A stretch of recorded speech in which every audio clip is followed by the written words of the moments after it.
finalmente, cuando el RNA alcanza los ribosomas, sea los ribosomas libres del citoplasma o los ribosomas del retículo endoplasmático rugoso, lo más común, tendremos entonces la transformación de la secuencia genética en aminoácidos, lo que se conoce como una traducción.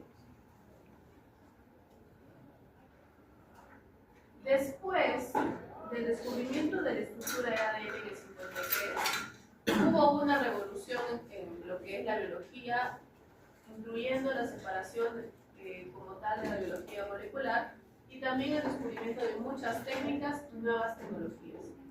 De hecho, se descubrió el ADN en el 53, no mucho tiempo después ya se estaba postulando cómo es que el ADN se generaba. En el 58, con la replicación. Es un proceso en el cual la enzima ADN polimerasa lo que hace es agregar o acoplar nucleótidos a una cadena nueva en base a la complementariedad de una cadena existente, lo que se conoce como la cadena mole. Y aquí es donde seguramente en el taller se mencionaba lo que era la teoría de la replicación semiconservativa del ADN. Lo que sucede es que la ADN polimerasa normalmente necesita de una base o de una calca para poder empezar a trabajar. No puede trabajar de cero. Y también necesita donde anclarse. Entonces, normalmente el ADN base, que es este, se va a separar y por cada separación va a venir la polimerasa y va a sintetizar la cadena nueva. Lo que obtenemos al final van a ser células con una cadena nueva y una cadena del progenitor, lo que se conoce como la teoría semiconservativa del ADN. Otro detalle interesante es que los enlaces fosfodiéster, como hemos dicho, se unen del 3' de la cadena anterior con el 5' del nuevo nucleótido y otra vez queda expuesto en 3'. Por lo tanto, la síntesis va a ocurrir siempre desde el extremo 3' o H. Y aquí es donde surgen dos conceptos, el sentido de lectura y el sentido de síntesis. Entonces, ya con lo que es consensus y con lo que han hecho su pasito, ya más o menos tenemos bien claro lo que es un 5', 3', lo que es un 3', 5' y lo que es un consensus. ¿Sí? Bien. Entonces, digamos de que esta secuencia de aquí está en 5' a 3'. Por lo tanto, la secuencia complementaria, ¿en qué sentido va a estar?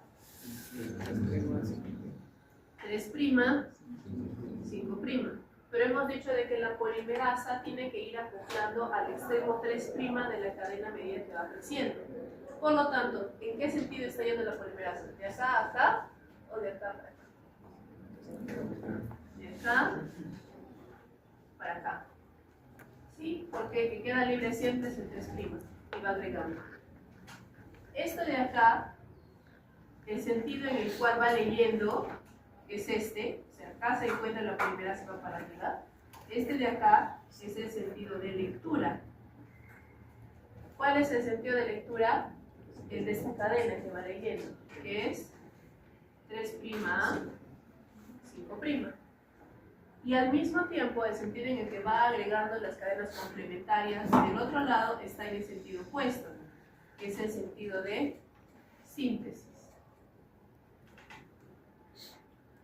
Es el sentido de 5' a 3'. Son opuestos, ¿se dan cuenta? Entonces, cuando yo les digo, estamos hablando del sentido de lectura, ¿a quién me estoy refiriendo? A la cadena original, sentido 3', 5'. Estamos hablando del sentido de síntesis, ¿a quién me estoy refiriendo? A la cadena que se está creando, estamos hablando del sentido 5' a 3'. Y en el otro lado, ¿qué va a suceder? Acá tendremos 3', 5'. Por lo tanto, acá tendremos que 5', 3'. ¿En qué sentido irá la polimerasa? De aquí para abajo. ¿Sí? Sentido de lectura 3 a 5, sentido de síntesis 5 a 3. ¿Qué significa? Que dos polimerasas nunca irán en el mismo sentido en la molécula. mientras una se dedica a replicar para allá, la otra se dedica a replicar para allá. ¿Sí? Esa también es una de las ventajas del sentido paralelo de las moléculas. A pesar de todo, hay un hecho indiscutible que puede llevar a la reflexión. Lo único que hace el ADN polimerasa es copiar. Pero si lo único que hace es copiar, ¿quién hizo la primera molécula de ADN? Implicaría el origen de la vida, que hasta el día de hoy no se conoce. Es como el caso del huevo y la gallina. Si el ADN polimerasa solo copia, ¿quién hizo la copia primero? No se sabe. ¿Sí? Hasta ahora son cuestiones teóricas, teorías de dónde se ha surgido, si es que ha surgido de forma espontánea a través de presiones químicas o físicas, lo mismo que sucedió, por ejemplo, con el terraformismo, la teoría del terraformismo aquí, ¿sí? Que poco a poco se fue generando la atmósfera, poco a poco se fue generando los minerales, se fue generando el agua, se fue generando todo lo que conocemos ahora.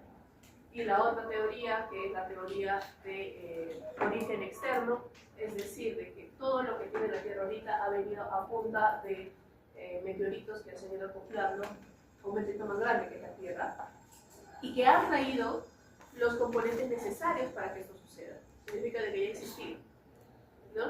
De todas maneras, ambos conceptos todavía no han sido completamente ni refutados ni aceptados, porque lamentablemente no tenemos un modelo vivo ahorita de nuestro planeta que podamos estudiar para ver su terraformismo y determinar si ha sido así o ha sido de forma diferente. Tal vez el satélite más cercano a un proceso de terraformismo como el nuestro es en Saturno, pero y aún así es inhabitable, ¿no?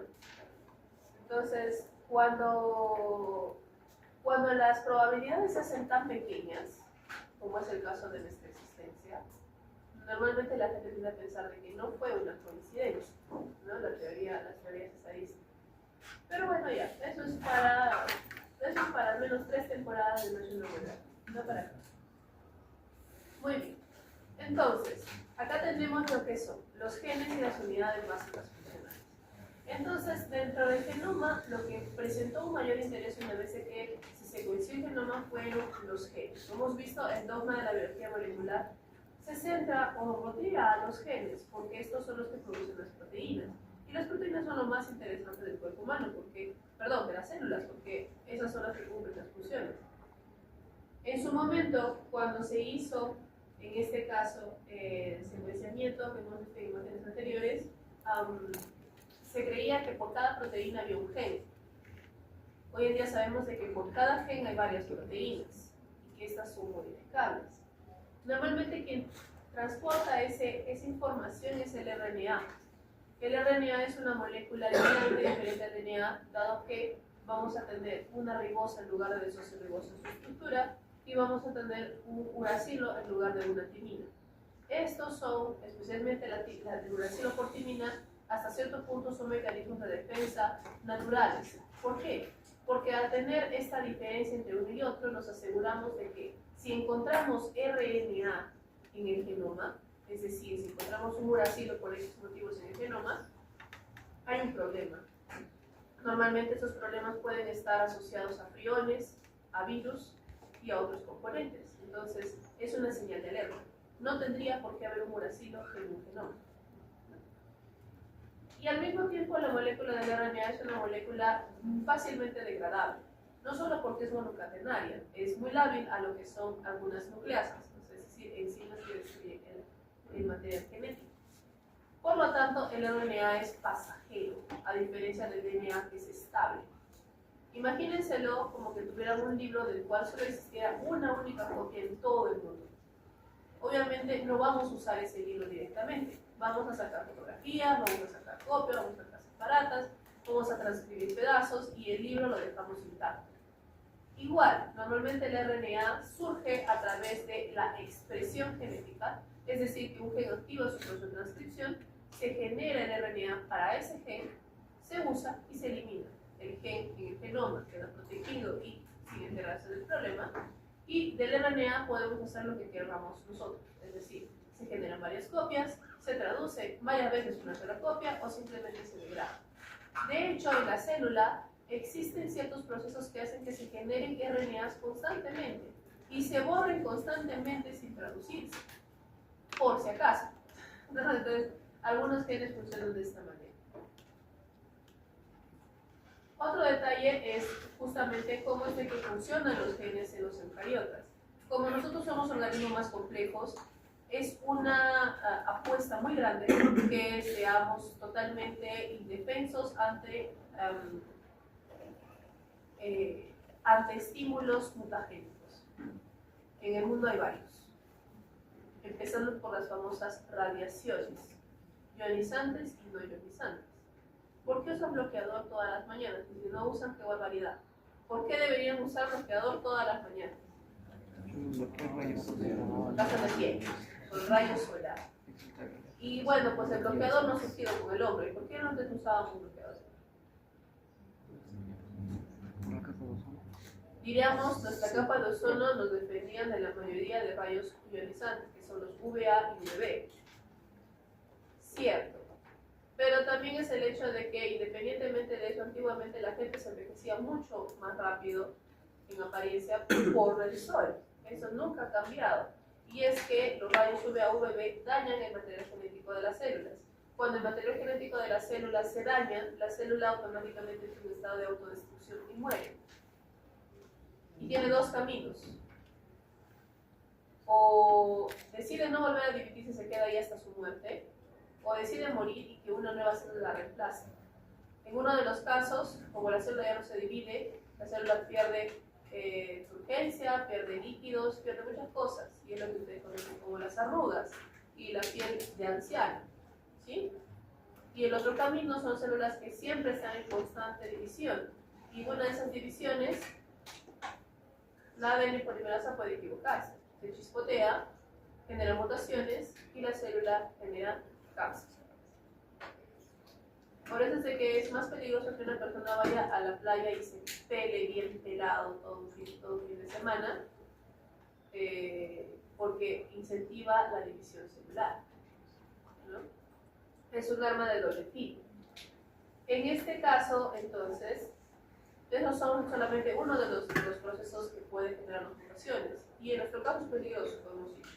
Por lo tanto, vamos a proteger a nuestros genes. La idea es de que las mutaciones no caigan en los exones, que son las regiones codificadas. Es la idea. Por lo tanto, lo que vamos a hacer es esconder nuestros exones en vastas praderas de nada, ¿no? Imagínense los juegos de Pascua. En Pascua, ¿qué hacen durante la Pascua? Bueno, ¿qué es así? Agarrar huevitos y esconderlos en un determinado lugar, ¿no? Obviamente, el que tenía que esconderlos no tenía que jugar porque no se ganaba con todo.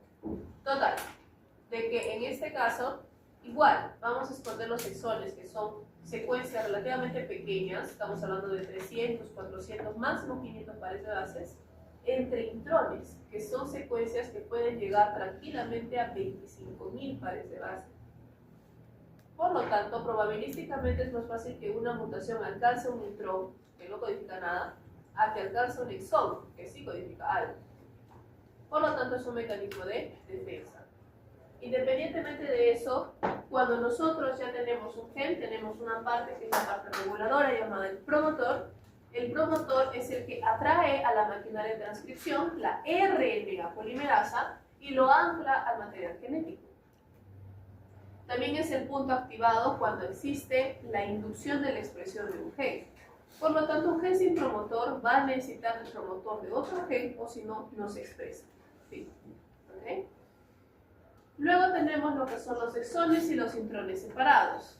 La mayoría de gráficos que ustedes van a mirar del tema van a ser lo opuesto a la realidad. Van a mostrar los exones tan grandes o incluso más grandes que los intrones. Pero, biológicamente hablando, los intrones son 10 veces más grandes que los exones. Obvio, es imposible graficar eso bien. Por lo tanto, podríamos poner algún paréntesis, porque son bastante grandes, ¿sí? Tenemos nuestro genoma, este se transcribe como tal, con exones e intrones incluidos, y luego pasamos un proceso llamado de splicing o ajuste, en el cual se cortan los intrones y se pegan los exones, desapareciendo nuestros escudos y generando el RNA mensajero denominado maduro. Este RNA mensajero es el que sale al citoplasma para ser traducido y tiene tres partes importantes. Las no traducidas, las regiones UTR o no traducidas, que son regiones de protección, tanto en el extremo 5' o la cabeza como el extremo 3' o la cola. Y en el centro tenemos el denominado CDS o región codificante, la cual se separa en codones. Los codones son agrupaciones de 3 nucleótidos, que por cada 3, con ayuda del ribosoma y otra molécula llamada el RNA transferencia, se van a detectar. Entonces, un RNA transferencia es un RNA en forma tridimensional de una especie de bolita que va a tener por un extremo sobresaliente siempre 3 nucleótidos y por el otro lado acoplado un aminoácido. Si estos 3 nucleótidos son complementarios a mi RNA, viene el ribosoma y acopla un aminoácido. Viene el siguiente, si son complementarios acopla más, acopla más, acopla más, acopla más. Y así hasta que mi CDS se acabe. Por lo tanto, el CDS tiene ciertas características. Característica número 1, tiene que ser un múltiplo de 3, porque estamos trabajando en codones. Característica número 2, tiene que tener un inicio y tiene que tener un final, porque no nos vamos a pasar traduciendo todo lo que queda. ¿Sí? Muy bien.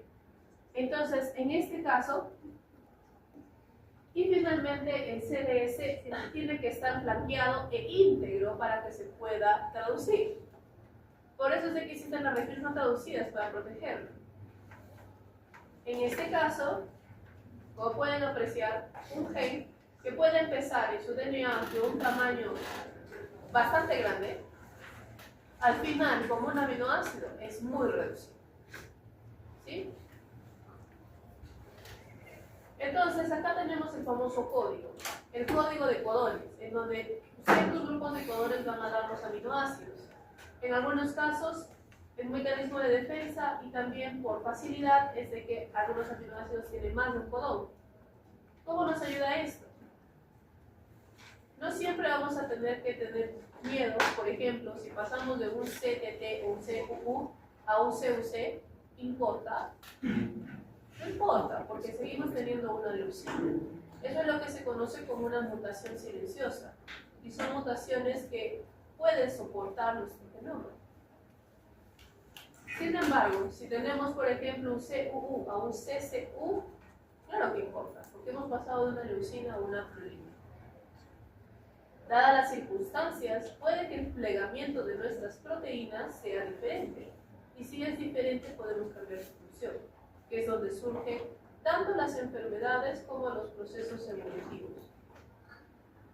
Adicionalmente tenemos una sola aminoácido el cual posee un solo codón, que es la metionina, también conocido como el codón STAC. Les había dicho que el CDS tiene que tener un punto de inicio, y este es. Significa de que cuando se detecta el AUG o ATG, estamos empezando con el CDS. Y al mismo tiempo tenemos codones STOP, que no codifican nada. El que encuentren un codón STOP es una señal para que el ribosoma se desensamble y se detenga la traducción. Por lo tanto, tenemos 3 posibles codones, TAA, TAG y TTA, que van al final del CDS y lo terminan. ¿Dónde surgen las enfermedades? Por ejemplo, y hemos visto un tipo, ¿no? Cuando cambia un nucleótido y tenemos un aminoácido diferente. Puede ser cuando perdamos un nucleótido y ya no tengamos un CDS con múltiplo de 3. Por lo tanto, el RNA de transferencia que ni se enteró va a seguir leyendo todo de 3 hasta que encuentre un codón stop, generando literalmente aberraciones. O al mismo tiempo puede de que al mover todos los codones de 3 generemos un codón stop antes de tiempo. Por lo tanto tenemos una proteína incompleta, igual, sin funciones. Y ahí es donde surgen las enfermedades genéticas bacterianas, asociadas a la pérdida de función de algunos genes. Muy bien. ¿Hasta aquí alguna pregunta? Yo tengo clases hasta las 11 de la noche. ¿Quieren break? Sí, Ya, 5 minutos de información en internet, pero también en el libro de Watson, en el capítulo 7, que empieza a partir de la página 140.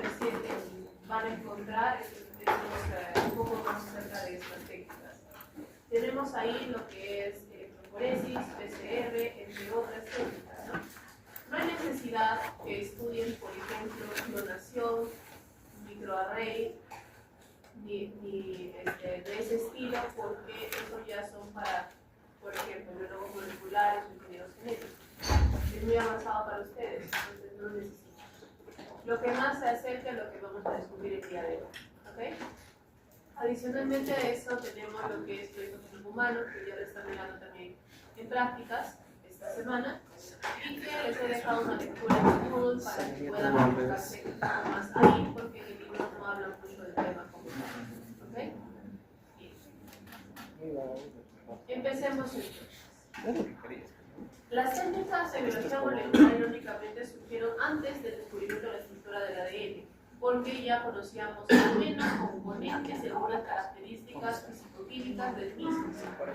En ese sentido, entonces, una vez que se descubrió la estructura como tal, simplemente motivó a desarrollar o mejorar y optimizar estas técnicas para poder obtener ese material y trabajar con él. El punto que existe actualmente en la biología molecular es el hecho de que los biólogos moleculares tienen dos maneras de trabajar en material genético. Una de ellas es de forma experimental, que es con la manipulación del ADN de muestras y demás. Y la otra es de la forma bioinformática, es decir, con el trabajo directo de ya secuencia y data informática que existe en bases de datos. Y uno puede llegar a especializarse en cualquiera de los dos caminos. De hecho, esto ha salido tanto, ¿cómo decirlo así? Ha crecido tanto, ha salido tanto de control, que actualmente, por ejemplo, podemos tener análisis genómicos en Python, en R, y que son especializaciones como tal. Es decir, no basta con tener que manejar datos, ahora encima tenemos que saber programación. Entonces, es un ámbito que se desarrolla bastante rápido.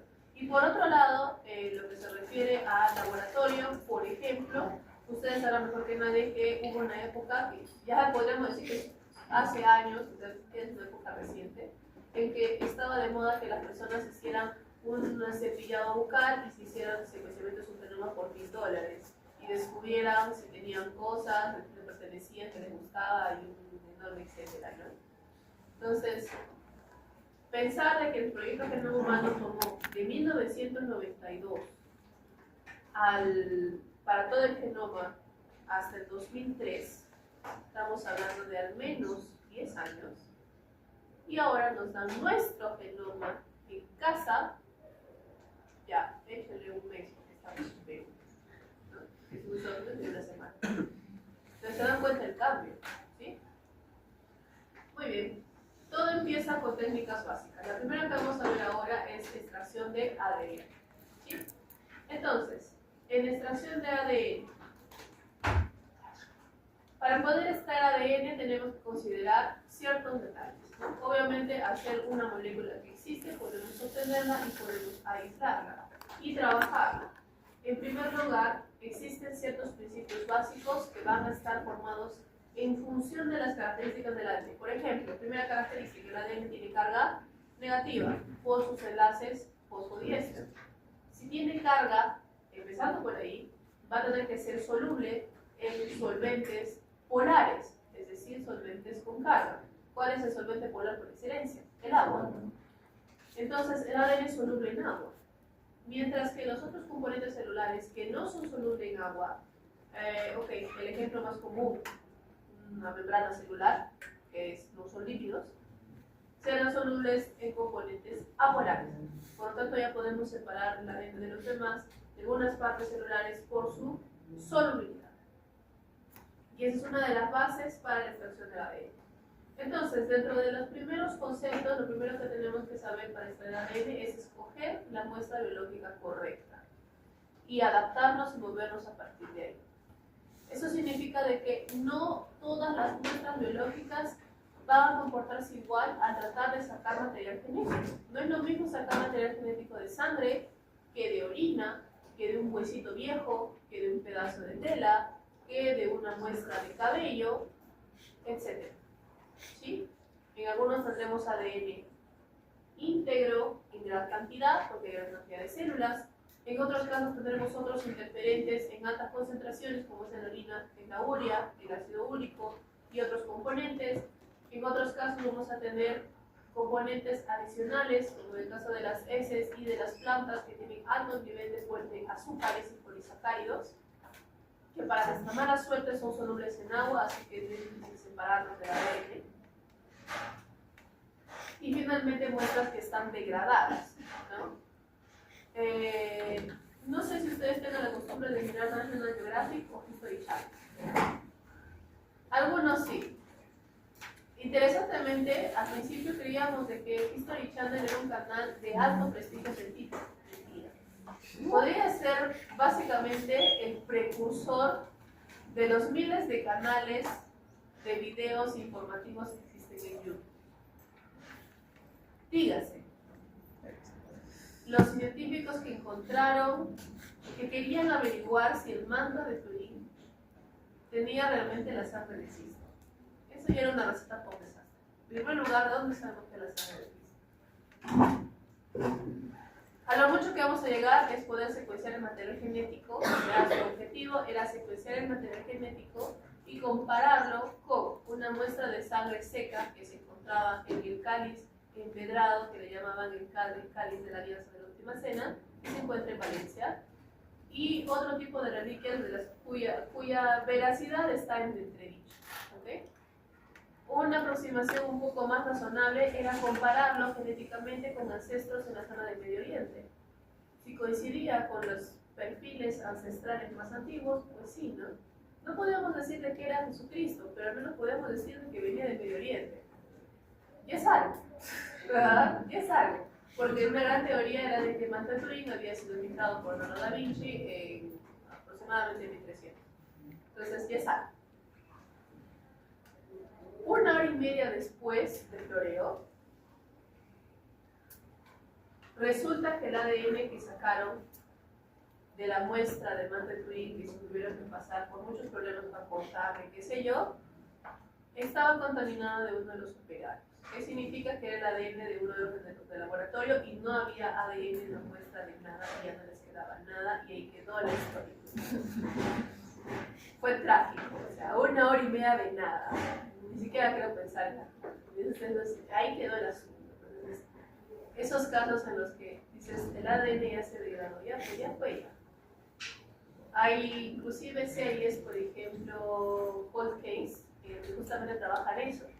Casos fríos de hace décadas, en las que solamente se trabajaba con huellas dactilares, huellas dentales tenían suerte, y unas cuantas pistas y gente tonta, que confesaba de una manera u otra, a tratar de tomar esas muestras viejas, mohosas y hasta posiblemente mal cuidadas, sacarles el material genético y tratar de identificar a una persona. Dios quiera que esta persona esté con vida, porque si no tenemos que identificarla a través de sus familiares. Se complica. No hay certeza de que saquemos el material genético. Por lo tanto, un método que servirá, por ejemplo, que hagamos en el laboratorio en la semana que viene, con una muestra de sangre de ustedes, no será lo mismo, ni será tan complicado, ni será tan laborioso, ni tan preocupante, ni estresante, como sacar material genético de una reliquia de más de 2000 años de antigüedad. Entonces, escoger el material con el que empezamos es muy importante. Igual, existe un gran mito en bastantes telenovelas mexicanas en las que agarran el cabello, el cepillo de cabello de la frota. Del cabello de la frota, agarran, le sacan un pelito y lo llevan a analizar con prueba de paternidad para saber si el hijo que tienes del otro frota o si es de otra persona. ¿Sí? Clásico. Lamento romper su burbuja, pero el pelo no tiene células vivas. Es más, no tiene células. El pelo son carcasas de células, carcasas de queratina, el núcleo tiene. Cuando se quiere sacar ADN de un cabello, se tiene que sacar de la raíz del cabello donde hay células. Si no, no sale nada. Significa que agarrar tu cabello de tu cepillo no sirve de nada. Tienen que arrancar mientras mientras más dolorosa sea la jalada es mejor, porque sale más células. ¿Sí? Lamentablemente es la realidad. O sea, no va a servir ese suministro. Necesitamos células con núcleo. Igual, en sangre.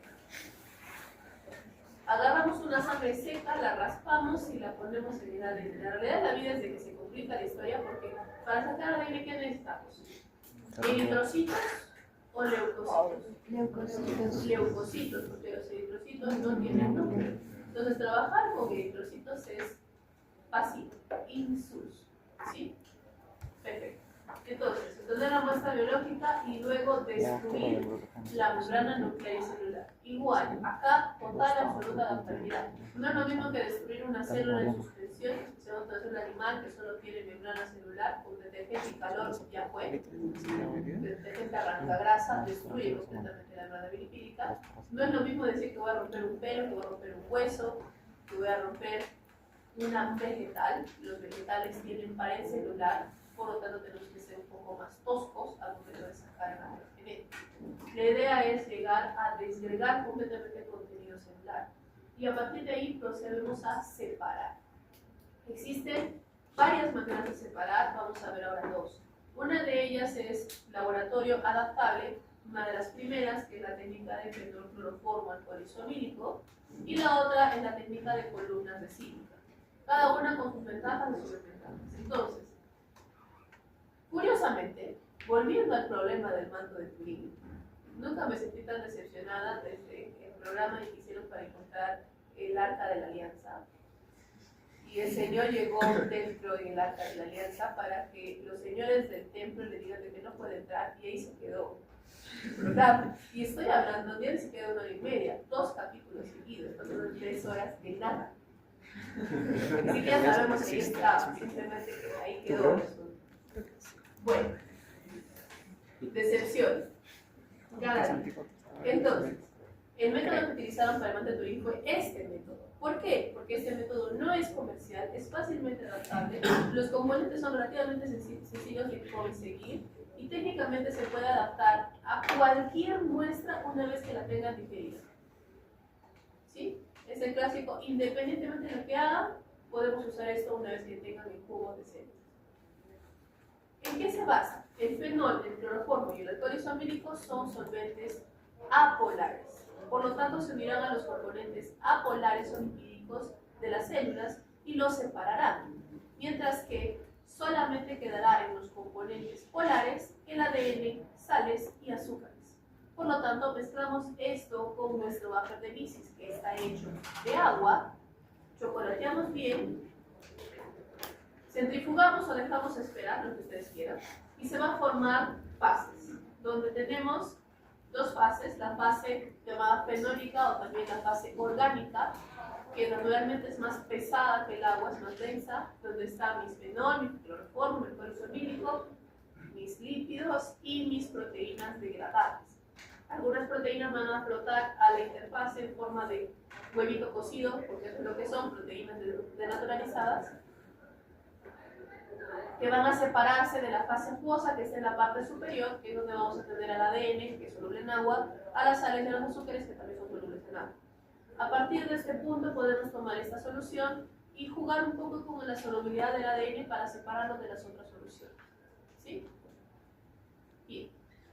¿Qué problemas tenemos aquí? Problema número 1. El fenol, el cloroformo son reactivos, tóxicos, caros, bueno, no caros, caros para nosotros, y controlados, muy controlados. Es imposible conseguir fenol o cloroformo aquí en el Perú sin que todos estén empezando a vigilarte, porque también se utiliza para hacer pasta básica de cocaína. Entonces, en este caso, nos complica la trama. ¿Sí?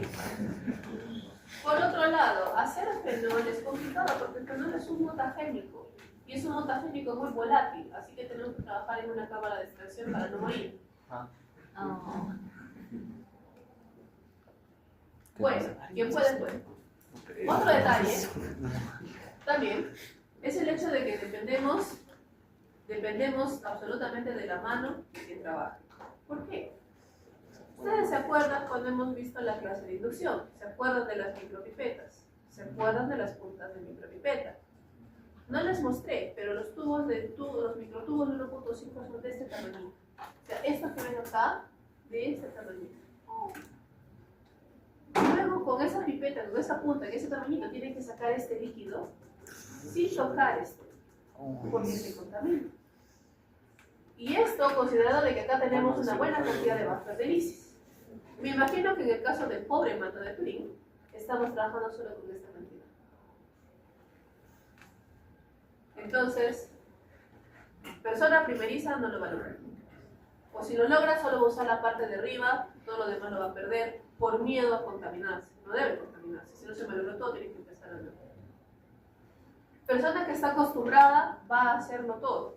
Pero lamentablemente aquí ya estamos entrando en un detalle de variabilidad. Los resultados no siempre son iguales en esta técnica. ¿Sí? Por lo tanto, fastidia un poco para ciertos usos, como son usos de diagnóstico y demás, porque no siempre me sale lo mismo. Una técnica que soluciona esto son las columnas de sílica, que ya no trabajan con componentes peligrosos. Sílica simplemente lo que hace es volver a la sílica más atractiva que los solventes en los que se encuentra el ADN, de tal manera de que el ADN se quede pegado a la sílica. En un filtro, como este, ¿sí? Imagínense un filtro de café.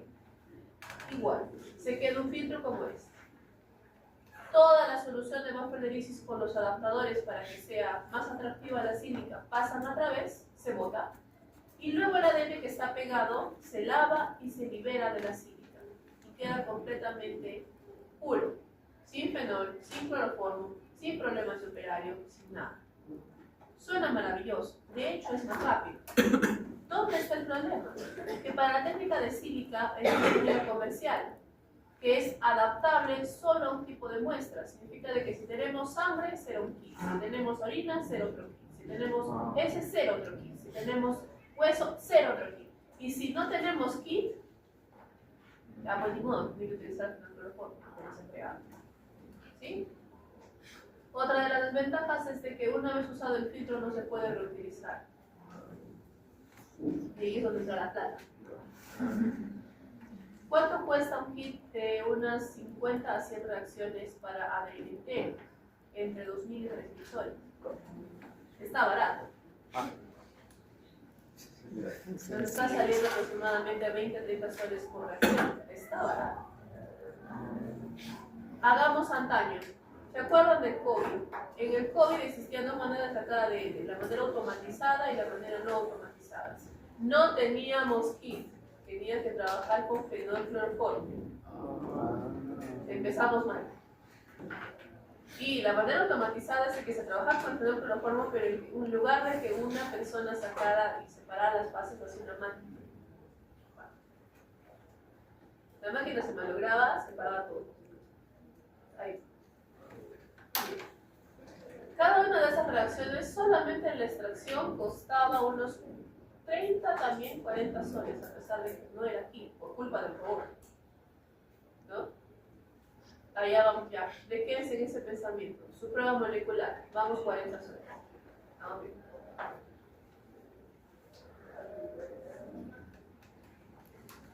Una vez de que hemos sacado el ADN, ahora tenemos que mirar el ADN. El ADN es incoloro y es muy pequeño para mirarlo, así que necesitamos ayuda. ¿Qué hacen cuando quieren mirar una célula? Un microscopio.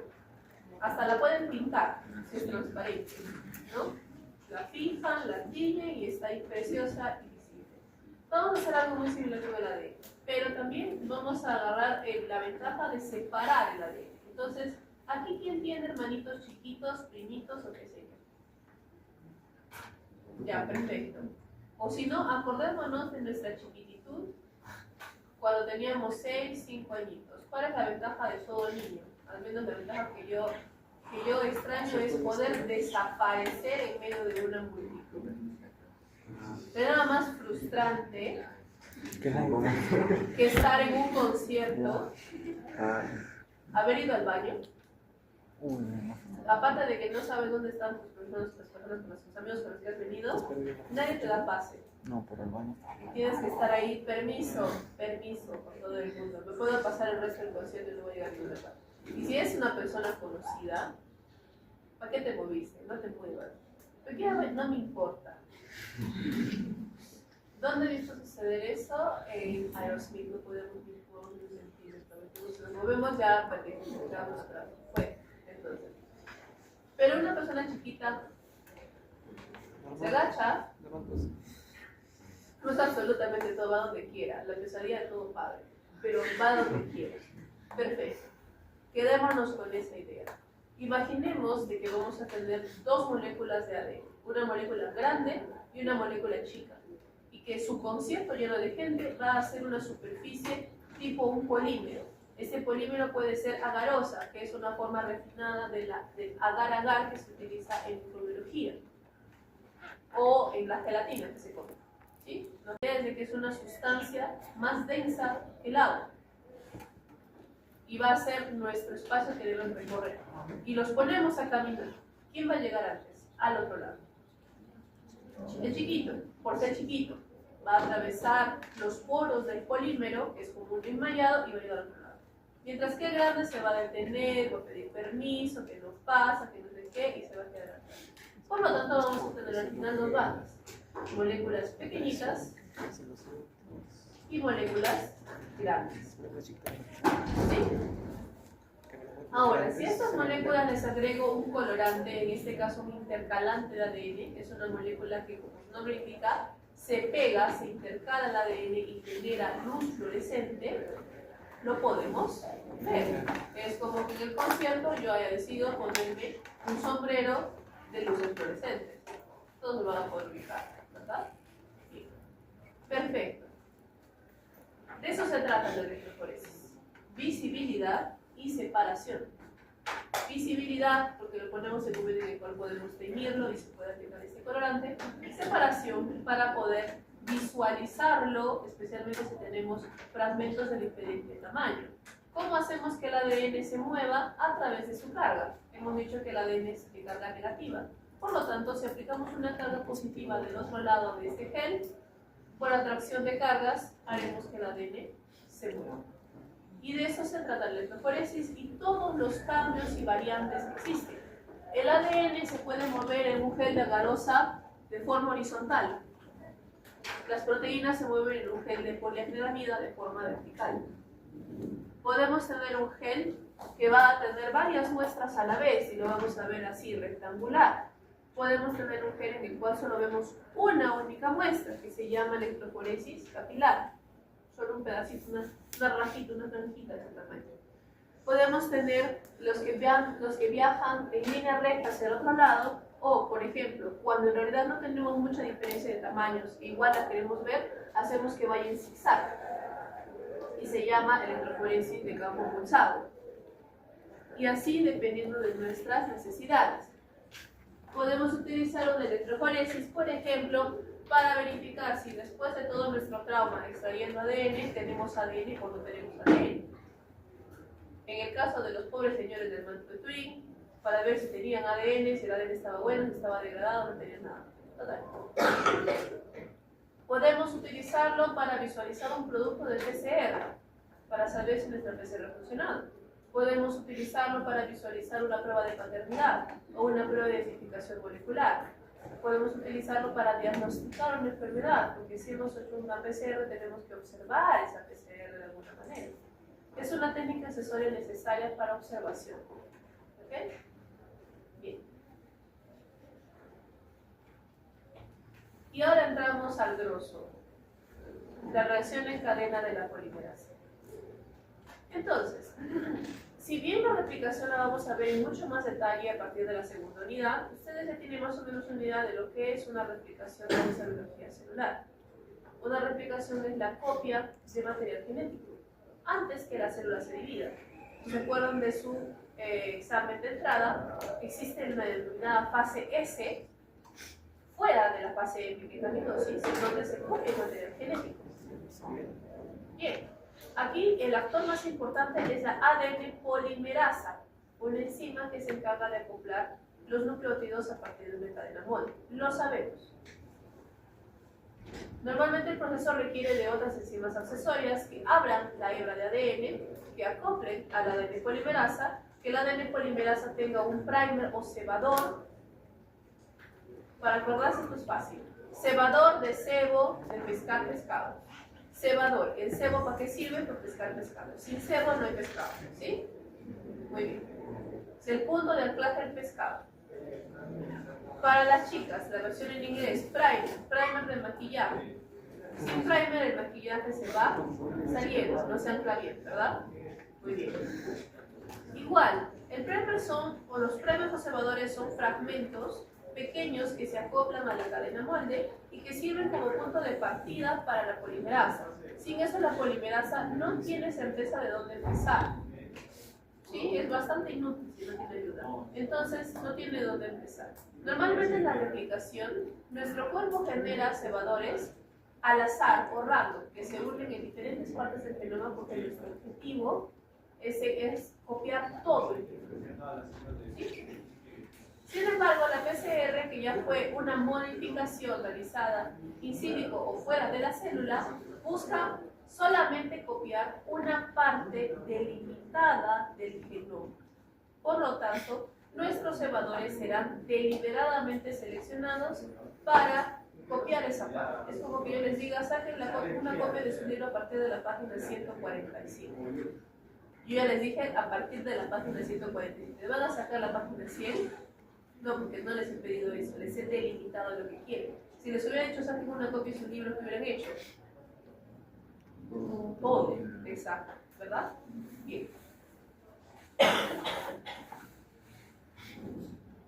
¿Cómo funciona la reacción en cadena?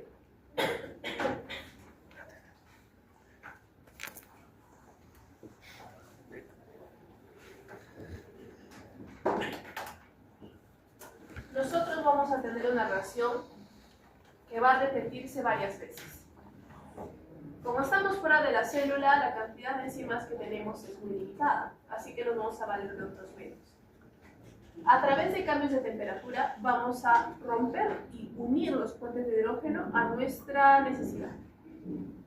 Por ejemplo, la primera parte de la PCR, que es la denaturalización, se trabajará a 90 grados centígrados, 95, 92, para romper todos los puentes de hidrógeno y que el ADN se separe en 2 hebras. Luego bajaremos la temperatura a la temperatura de hibridación o annealing, en la que los primers tendrán suficiente temperatura para poder regenerar sus puentes de hidrógeno y unirse a las secuencias de molde, pero que no será lo suficiente como para que el molde mismo genere sus puentes de hidrógeno, entonces se queda separado. Y luego utilizaremos la temperatura óptima de trabajo de la polimerasa, que en este caso es 72 grados centígrados, para que empiece a copiar. Y repetimos este proceso varias veces. ¿Qué le debemos dar a la polimerasa? Debemos darle cofactores, en este caso de magnesio. Debemos darle nucleótidos para que pueda sintetizar algo. Y también debemos darle su temperatura. Cuidado, esta polimerasa no es nuestra polimerasa. Es la polimerasa de una bacteria que es capaz de crecer en aguas termales, conocida como la Thermophilus aquaticus. Es considerada una arquea, es decir, una bacteria prehistórica, que vive en climas extremos.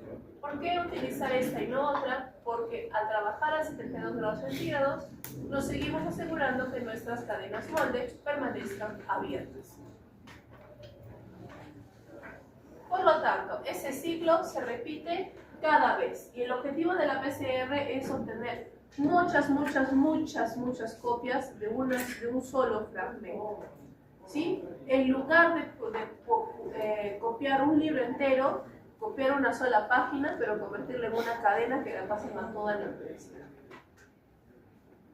Primera molécula, se separa, se une nuestro primer, sintetiza copia y ahora tenemos 2. Otra vez, abrimos la cadena, se une nuestro primer y cada una sintetiza otras 2. Tenemos 4. Otra vez, se abre, tenemos 2. Se unen nuestros primers, tenemos 2 por cada una. Ahora tenemos 8.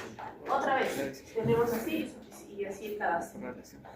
tenemos una reacción repetitiva o lo que se conoce como encadena. Encadena de forma exponencial. 2 a la n más 1, donde n es el número de ciclos. Una PCR convencional puede tener entre 30, 35 hasta 40 ciclos, en donde se puede llegar a tener hasta 1 billón de copias de una sola molécula. Vamos a ponerlo en contexto. Si una persona está infectada con un virus, pero todavía no ha mostrado síntomas de infección, porque hay muy pocos virus en el cuerpo, copiar tantas veces la información genética de este virus que para nosotros es evidente que está ahí. ¿Sí? Bien. La reacción de cadena de la polimerasa fue revolucionaria, porque en este caso, realmente como hemos dicho, nos permitía hacer muchas cosas, basadas en seleccionar partes del genoma para estudiar. Todo en base de nuestro diseño del primer, así que quienes deciden somos nosotros. Si tenemos una PCR punto final o convencional, tenemos que observar el producto de la PCR a través de una electroforesis. Y así es como surgen las técnicas de diagnóstico. Por ejemplo, si yo quiero detectar si una persona tiene tuberculosis, obtengo una muestra de tuberculosis, claro está, saco el ADN, y voy a utilizar primers que sean capaces de detectar el genoma, un pedazo del genoma de tuberculosis que no sea parecido al genoma humano. De esta manera detecta de forma exclusiva tuberculosis. Por lo tanto, si al final de mi electroforesis tengo la amplificación o una copia real de mi PCR, ¿qué significa? Que sí existía en ese cuerpo el genoma de la tuberculosis,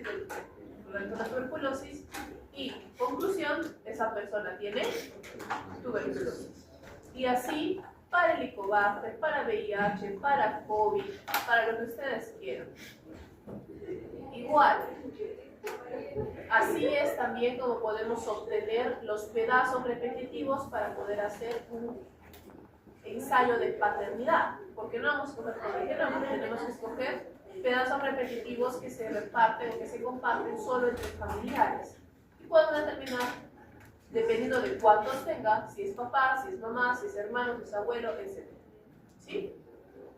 Bien. Entonces, ¿qué diferencia una qPCR o una PCR en tiempo real a una PCR punto final? ¿Cuánto tiempo me queda? 8 minutos, ¿no? Bien. Muy bien. En el caso de la qPCR, lo que vamos a hacer es eliminar el uso de una electroforesis.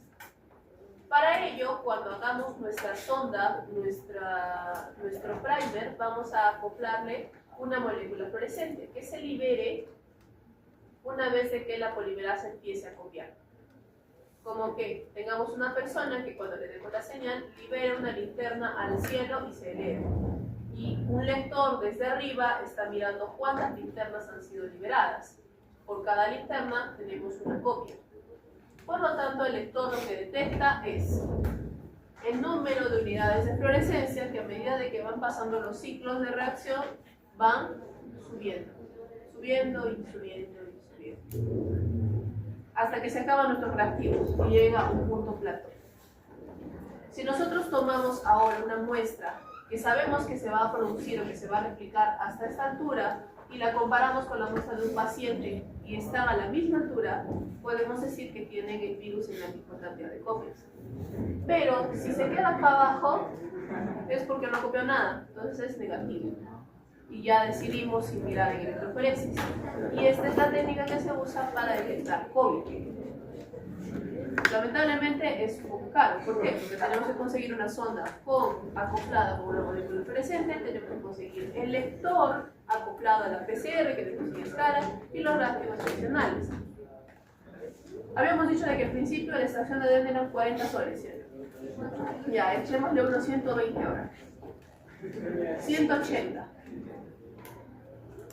¿Cuánto costaban las pruebas moleculares en su momento? 250.